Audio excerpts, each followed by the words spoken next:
그 대통령 집무실 바로 옆에 미군 기지가 들어선다라는 주제인데요. 지금 이 대통령이 출퇴근을 하고 있잖아요. 출퇴근을 하는데 지난번에도 저희가 잠깐 이야기했던 것 같아요. 미군 기지 경내를 잠깐 거쳐서 들어가는 동선이 아니냐 이야기를 했는데 이게 어떤 의미? 일단은 그 대통령실 옆에 새롭게 미군 기지가 만들어지는 것은 어떤 의미를 갖는 것이고, 그 다음에 그 용산의 드래곤힐 호텔 이걸 반환받는 거, 그리고 지금 대통령이 잠깐 거쳐서 가는 그 땅을 반환받았다는 얘기가 있거든요. 이거를 어떻게 봐야 되는지요?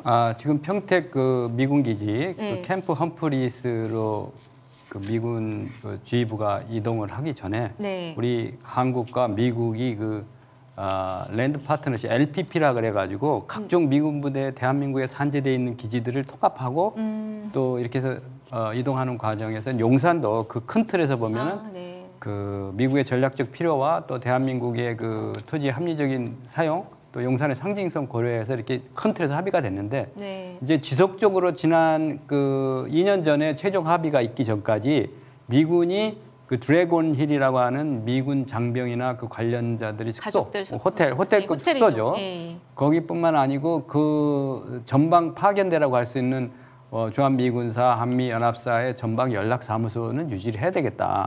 그렇게 되면 용산 드래곤 힐 인근의 한 3만 평의 부지를 이제 미군이 사용하는 걸로, 그 건물만 사용하는 게 아니고 가장 중심은 이제 상하수도뿐만 아니고 더 중요한 거는 통신 케이블. 그거는 손대지 마라. 이렇게 해서 이제 합의가 됐는데 대통령실을 옮기다 보니까 이제 윤석열 정부나 그 이전 추진 TF에서도 보니까 이것이 상당히 문제가 되기 때문에 담장을 바로 옆에 두고 미군의 그 치해법권적인 그 군사 기지가 있다. 그것이 이제 국격에도 안 맞고 여러 가지 문제가 있다는 걸 알기 때문에 추가 협상이 이루어지는 거죠 지금. 네. 그래서 정부에서도 그걸 부정하다가 이제는 이제 협상이 이루어지고 있다라는 것을 인정을 했어요. 그래서 네. 만약에 우리가 이쪽으로 다른 데로 옮겨주겠다면 그 대체 부지를 또 그렇죠. 버려야 되고, 대체 부지를 뭐 지방으로 이전할 수는 있는 건 아니고 서울 시내에 이제 또 용산의 그 다른 지역으로 옮겨야 되는 문제가 있기 때문에 이것이 일파만파의 문제를 야기할 수 있고, 한번 약속한 것을 어떻게 이것을 파기하면서 대체 부지를 제공해 줄 것인가. 특히 상하도시의 지하에 매설된 각종 주요 시설을 어떻게 새로 신설해 줄 것인가.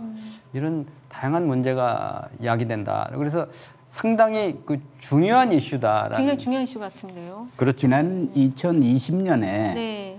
이제 미군은 이제 실제적으로 들여다보면 세 개의 엔티티가 있습니다. 네. 실체가. 네. 주한미군사, 한미연합사, 그리고 유엔사. 네.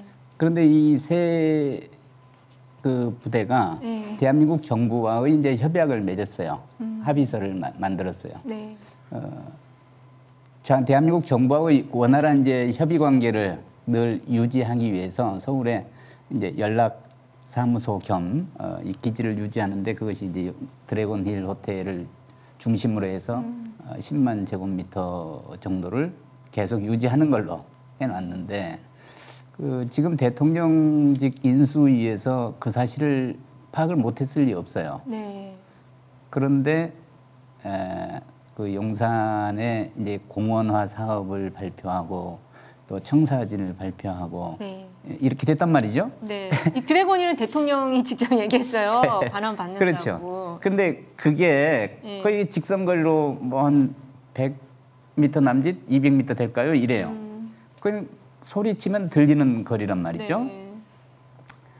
이렇게 이제 대통령 집무실 주변에 치외 법권이 보장된 외국 시설을 가진 그 대통령 집무실이 없다는 거예요, 세계에. 그렇죠. 유례도 없고.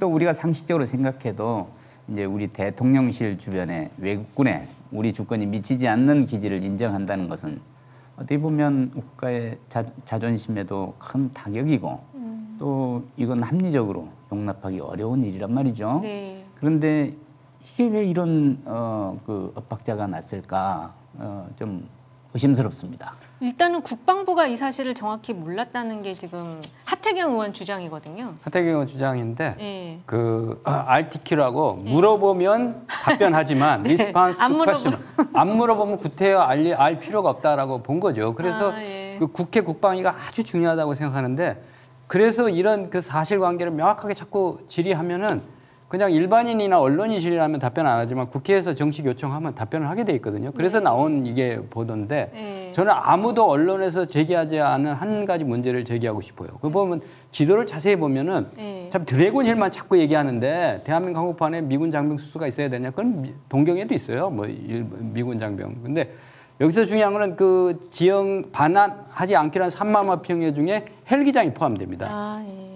헬기장이라는 것은 반드시 일단 유사시에 미군 병력들이 긴급하게 철수할 수 있는 그런 상징적 의미가 크거든요. 그래서 헬기장까지 포함이 된 3만여 평의 규모라는 것은 상당히 중요한 의미가 있고 그리고 이 각종 연락 업무를 대변하는 아까 3개의 그 주체의 연락사무소라는 것은 바로 통신이 다 이루어지는 그런 곳 아니겠습니까? 네. 그런 측면에서 여러 가지 뭐 비밀 사항에 대한 논란도 있지만은 이 통신 시스템이나 그 업무를 볼 수 있는 그 지하 광 케이블 시스템이 과연 어떻게 되어 있느냐. 이것은 환경 오염 문제를 떠나서 상당히 중요한 의미가 있다. 특별히 이제 아무도 언론에서 제기하지 않은 헬기장 문제. 헬기장이 남아 있는 거는 어떤 의미? 바로 미군 비행기가 언제든지 올 수 있다는 거죠. 그리고 언제든지 떠날 수 있고. 상관 속에서. 그래서 대통령실 근무하고. 그 헬기장에 대해서는 많이 얘기를 했어요. 헬기장은 대통령 안위하고 아주 직결되는 장소이고 또 다른 곳에 헬기장을 지금 새로 지을 형편이 안 되기 때문에 현재 쓰고 있는 국방부 헬기장 이것은 이제 미군과 국방부가 같이 쓰고 공동으로 쓰도록 돼 있었는데 그걸 대통령이 함께 쓴다는 거예요. 그러니까 굉장히 이게 위험한 거죠. 그렇네요. 엄청 위험한 거고. 근데 이게 지금 정리를 해보면 원래 이제 지금 용산 미군 기지가 평택으로 다 이전을 하는 그 협상을 한 3차례 정도. 이게 지금 보니까 2000년대 초반부터 2011년 5월부터 2013년 11월, 2020년 6월까지 계속 진행을 해왔는데 지금 청와대가 이쪽으로 이전을 하다 보니까 이 지금 이게 협의하고 있던 그 인근 부지에 대통령실이 들어오는 상황이 발생이 되면서 이게 문제가 되고 있는 것이죠. 그렇죠. 미군도 일관된 정책이 이루어지는 게 아니고 주한미군 사령관이 바뀔 때마다 바뀌었어요. 이게 바뀌고? 그러니까 뭐 처음에는 그 미래 한미연합사가 뭐 합참 건물로 들어간다 그랬다가 이게 전부 다 막 흐트러진 거죠. 그러니까 조건에 의한 전자권 전환이 한다고 현 정부에서 밝혔기 때문에 이런 그 전자권 전환이 과연 언제 이루어질 것인지 또 뭐 영구 미제로 완수되지 못할 것인지와 연결이 돼서 그 3번의 이런 협의 과정에서도 국방당국에서도 아니 나가려면 싹 나가고 평택으로 가면 되지 왜 꼭 그걸 놔둘려는가를 둘러싸고 많은 논의와 협의 그래서 최종적으로 2년 전에 2020년 6월 달에 그러면 요거를 남겨주는 걸 양해하는 조건으로 우리 국방부가 요구하는 걸 다 들어준다. 이런 식으로 조정이 된 거죠. 조정이 됐는데 지금 대통령실이 온다니까 다시 상황이 바뀐 거죠. 상황이 완전 바뀌어서 지금 그리고 그 윤석열 대통령이 이 드래곤 힐을 영빈관으로 쓰겠다라는 게 단독 보도가 됐어요. 그리고 지금 여기가 이게 주한 미 대사관도 지금 여기로 이전하는 걸로 돼 있더라고요.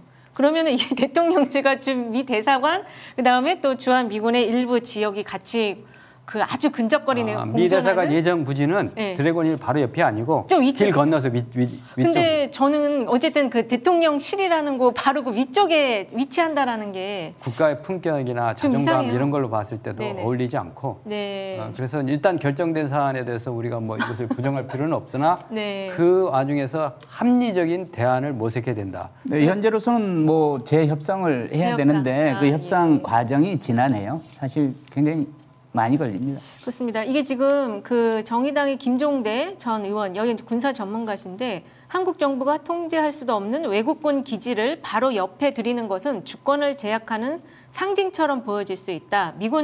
주한미군 기지라는 완전한 치외법권 지역을 대통령 집무실, 한국의 심장이 되는 곳 바로 옆에 마련하는 것은 국격에 맞지 않는다. 이렇게 그러니까 저는 늘 통신이라는데 말할 수 없는 거예요. 통신이라는 게 뭐 인터넷하고 전화만 이게 아니고 다양한 우방국도 뭐 필요에 의해서는 자기들이 무슨 행동이 벌어지고 있는 거 확인하려고 하는 욕구가 없겠습니까?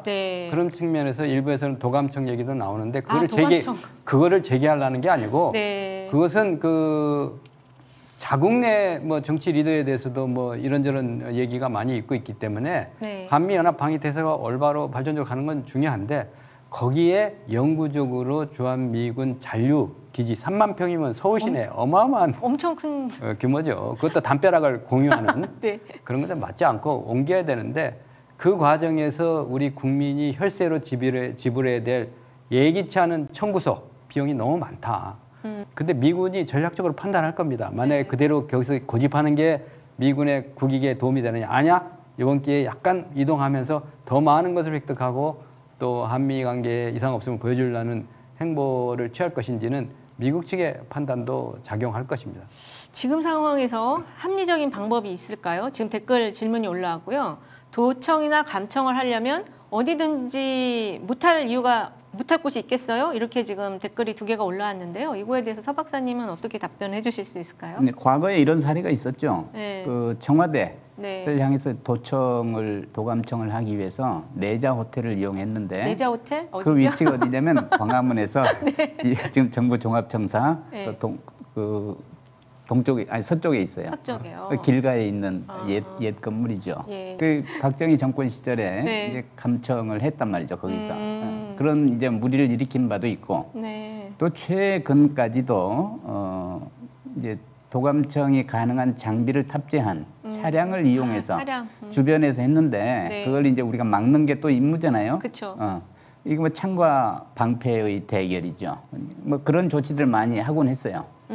그런데 이제 견고한 시설물이 대통령실 주변에 들어서고 그것이 이제 미국의 휘하에 있다면은 네. 굉장히 좋은 여건을 마련해 주는 거죠. 그렇네요. 미군 우방이지만 이제 정보에 관한 한 우방 과정이 따로 없습니다. 네. 지금 김 박사님 말씀하신 것처럼 다시 한번 재조정 또는 재협상이 이루어져야 되는데 그때 이제 저쪽에서 미국 측에서 내놓을 어떤 천문학적인 여러 가지 안에 대해서 우리가 받아들일 준비가 있느냐. 이게 지금 천문학적 비용이 필요하니까 이걸 민영화를 통해서 그 비용을 충당하려고 하는 것이 아니냐라는 댓글도 지금 올라와 있고요. 그 본질적인 문제는 청와대 졸속 이전 때문에 생긴 일입니다. 해법이 없으면 다시 원상복귀해야 됩니다라는 글도 올라오고 있는데요. 합리적인 방안이 결국 돈으로 협상에서 제일 중요한 전술은 네. 36개 주력량하고 지연 전술이에요. 지연. 네. 지연. 계속 그 협상을 하다 보면 이게 정권 말기로 가거든요. 그렇기 때문에 지금 당장 그 공사를 뭐 철거하고 거기 뭐 또 대통령 그 관저나 이런 걸 한다 하더라도 뭐 수년이 걸릴 상황인데 네. 그렇기 때문에 미국이 그 전략적 판단에 의해서 유연한 태도는 보이지만 실제 협상과 서명하기까지는 상당히 국민의 관심과 예산 모든 것이 그 낭비된다 이렇게 저는 봅니다. 그래서 상당히 어렵고 긴 싸움이 이 그 인접한 드래곤 힐 일대의 3만 평의 이전 문제를 둘러싼 새로운 뜨거운 감자가 지금 새롭게 식별이 됐다 이렇게 봅니다. 새롭게 지금 나타난 문제인데요. 지금 그러면 국방부 청사는 어느 쪽으로 얘기가 되고 있나요? 현재는 국방부 천사가 합참으로 가고 합참은 또 적절한 뭐 수방사 남태령 지역이나 뭐 이런 지역으로 옮기는 그런 다양한 일파만파의 여러 가지 파급 영역이 있죠. 그럼 뭐 근지단이나 이런 것도 지금 다시 만들어야 되는 건가요? 근지단 병력 규모에 따라서 네. 여러 가지 지원 병력이 어떻게 돼야 되는지. 일단 국방부는 현재 국방부 안에 대통령실 근처에 과거 합참 청사를 쓰면서 이제 거기에 계속 주둔하게 되고 네. 그러면 근무 지원단은 국방부 근무를 지원하는 거기 때문에 그 내부에서 해결을 해야 될 겁니다. 다만 이제 합참이 비워지고 남태령에 새로운 청사를 지어서 가면 관련 기능은 그리 이전을 해 갈 수 있겠죠. 시간은 좀 걸리겠지만. 네. 그러면 이제 그 이유가 된다면 현재 이렇게 배치된 게 좀 안정화는 되겠으나 시간이 많이 걸리는 문제예요. 그러니까 일단은 합참이 그 이전하고 부지로는 남태령이 그때 언급은 되긴 됐었는데요. 이제 그런 형태로 국방부는 계속 거기에 있는 거네요. 네, 그 대통령실 옆에 있는 건데, 야 윤석열 대통령은 임기 중에 이것만 정리해도 임기 다 끝나겠어요. 이게 임기 안에도 정리가 안 될 것 같은데. 그 아까 인용한 그 정의당의 네, 전 의원 김종대 네. 의원이 공사 현장 감독 같은 위치에서 5년 생활하다 끝난다는 비유를 들었어요. 그만큼 이제 현재 대통령실 직원이 그 식사할 장소가 없어가지고 국방부 직원들 식당을 기웃거리거나 뭐 주변에 이런저런 그 지금 대통령실에 근무하는 비서관이나 행정관, 임직원들의 숫자도 많지 않습니까? 거의 한 1000여 명 될 거예요. 예, 그 사람들이 숙식할 공간이 정비가 아직 안 됐어요. 아니 그래서 최근에 그 지하에 1000명 들어가는 식당 만들고 있다 그 얘기 기사 나왔었는데. 근데 그 상당히 시간도 걸릴 뿐만 아니고 네. 그러니까 이게 완전히 아휴. 좌충 우들 오합지졸로 막 엮여 있는 거죠. 그래서 이걸 시간이 지나면 해결되겠지만은 그런 시스템이 정착하기까지 저 옆에 아까 얘기했던 주한 미군 기지 잔류 부지 문제라든가 그 주변에 여러 가지 인원이 뒤섞이는 이런 여러 가지 파장 네. 등등도 예기치 않았던 그것도 일부에서는 예상했던 그런 문제점이 아닌가 이렇게 봅니다. 네, 엄청 지금 심각한 문제입니다. 이게 지금 국방이 흔들리고 있는 상황이고 이 와중에 지금 김건희 여사를 위한 그 집무실, 대기실이라고 지금 표현을 하는데 그걸 5층에다가 또 마련을 했다고 합니다. 이 뭐 하는 짓들인지 정말. 자, 일단은 이 미군 부대가 그 그러니까 이제 대통령실 옆에 만들어진다. 요거는 앞으로 계속 좀 모니터링을 해서 어떻게 진행되는지 여기서 국회한테 요구하고 싶은 게 어떤 있어요. 게 있으세요? 모든 국방 예산이나 국가 예산은 네. 꼬리표가 다 붙습니다. 아, 예. 그러니까 예산을 정책이나 방향을 추적하지 말고 예산을 추적하세요. 예산을 정확하게 언제 어디서 어디다 집행했는지를 추적하면은 네. 그 답이 나오는데 예산 추적은 하라고 뭐 정책적 비난과 또 문제 제기만 하면서는 아무 소용이 없어요. 그래서 이 그 미군과의 합의나 여러 가지 분야에서 예산 분야를 계속 꼬리표 달린 국가 예산을 계속 추적해야 된다고 봅니다. 이렇게 되면은 거의 지금 그 협상의 테이블에서는 굉장히 우리가 불리한 상황이에요. 이미 지금 대통령실이 가는 걸로 돼 있기 때문에 협상의 틀 안에서는 우리가 되게 불리하다. 쟤네들이 미국 측이 요구하는 거를 들어줄 수밖에 없는 이게 우리께 가 있기 때문에 지금 댓글에는요. 직원들 구내식당 없는 게 말이 되냐. 너무한다. 노예냐. 이렇게 지금 화가 난 목소리가 올라오고 있습니다. 자, 그래서 이 부분과 관련해서 그 김 박사님 말씀하신 것처럼 국회 국방위 의원님들은 이 예산이 어떻게 지금 배치되고 있는지 아주 그냥 눈에 불을 켜시고 지켜보셔야 될 것 같습니다.